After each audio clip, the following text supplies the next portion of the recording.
Hello, you're watching Afghannews with Moss and Jamal. Women's rights in Afghanistan risk being forgotten as international troops withdraw in the government struggles for a peace deal 10 years after the Taliban were ousted. Oxfam said Monday in a new report the NGO said women's rights had improved in Afghanistan since the October 2001 US-led invasion, particularly access to education, with 2.7 million girls now in school compared to a tiny number under the Taliban.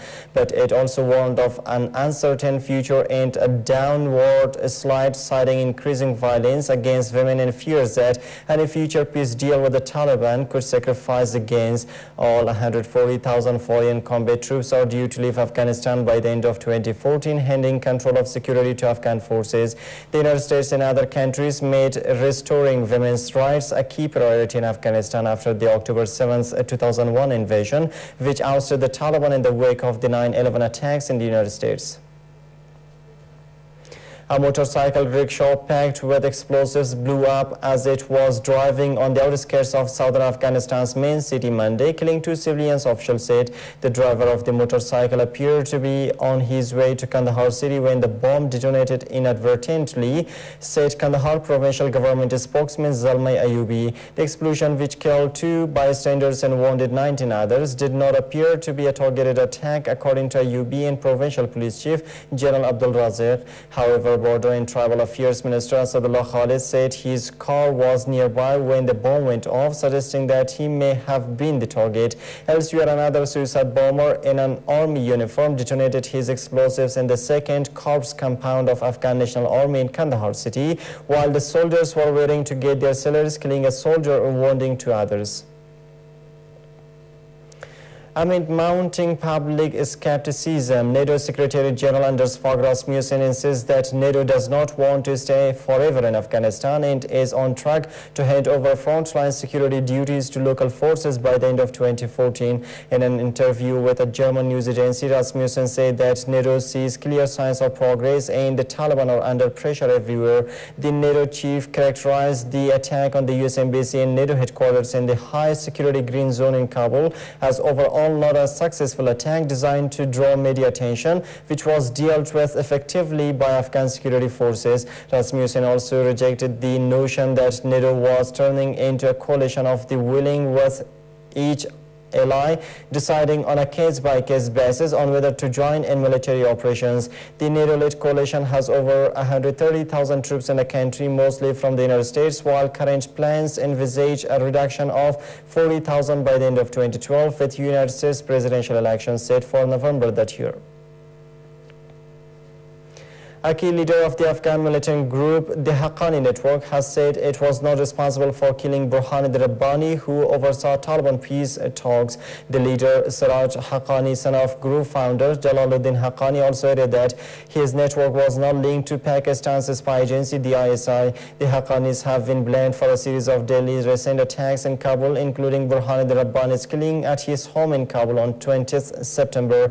But Haqqani said the Islamic Emirate was behind the attack on the United States Embassy, NATO headquarters and other attacks in Kabul, which he said were ordered by a military council and were not the work of individuals. He also said the Haqqanis have been contacted and are being contacted by intelligence agencies of many Islamic and non-Islamic countries, including the United States, asking them to leave the sacred jihad and take an important part in the current government.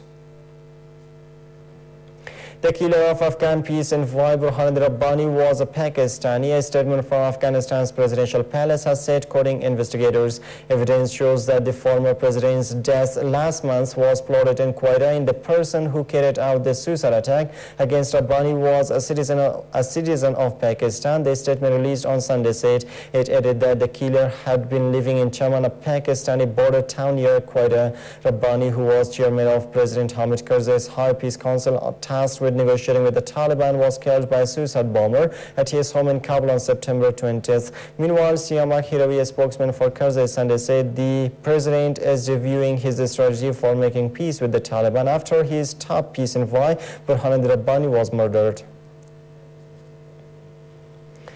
Pakistan has angrily rejected allegations from Afghan officials that its intelligence agency masterminded the assassination of Kabul's chief peace negotiator with the Taliban. An investigative delegation established by President Hamid Karzai said evidence in a confession provided by a man involved in Burhan Rabbani's killing on September 20th had revealed that the bomber was Pakistani and the assassination had been plotted in Pakistan. Pakistan's foreign ministry said in a statement that instead of making such irresponsible statements, those in positions of authority in Kabul should seriously deliberate as to why all those Afghans who are favorably disposed toward peace and toward Pakistan are systematically being removed from the scene and killed.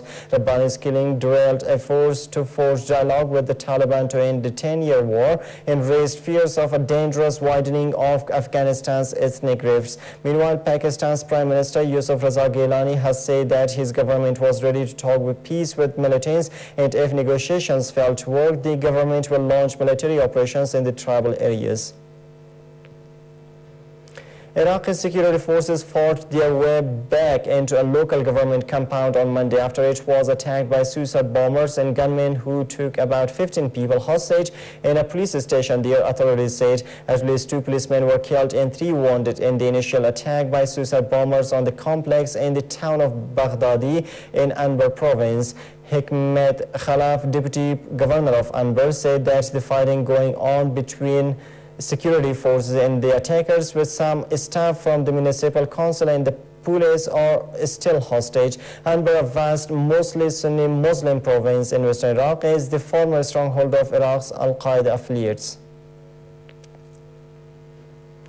Hundreds of residents of Sirte are fleeing the coastal town after the National Transitional Council announced a 48-hour suspension in fighting to capture toppled Libyan leader Muammar Gaddafi's hometown. Residents fleeing the town of around 100,000 say that those still trapped inside are running low on food and supplies, enduring NTC and NATO shelling as well as intimidation from forces loyal to Gaddafi who are trying to prevent some people from leaving. NTC fighters in Sirte said that NATO planes had dropped flyers urging civilians to flee the fighting. Fighting has continued in Sirte despite NTC commanders claiming for more than 2 weeks that they were on the verge of restoring control of one of the last remaining strongholds of Gaddafi. Meanwhile, the ICRC delivered medical cares for treating up to 200 people wounded in the fighting for Sirte as well as 400 liters of fuel to run hospital generators, the organization said.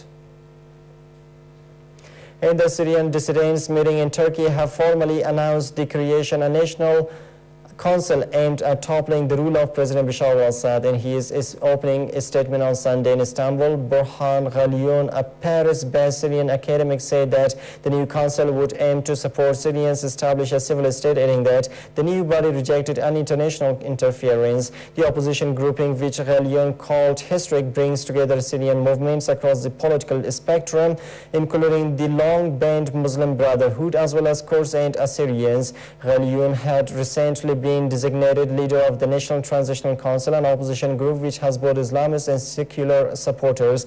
Ghalion said with the new group, the Syrian opposition would act as a united front in the face of the daily massacres committed by the regime against unarmed civilians, most recently in Rastan. And that's all for now. Thanks for staying with us.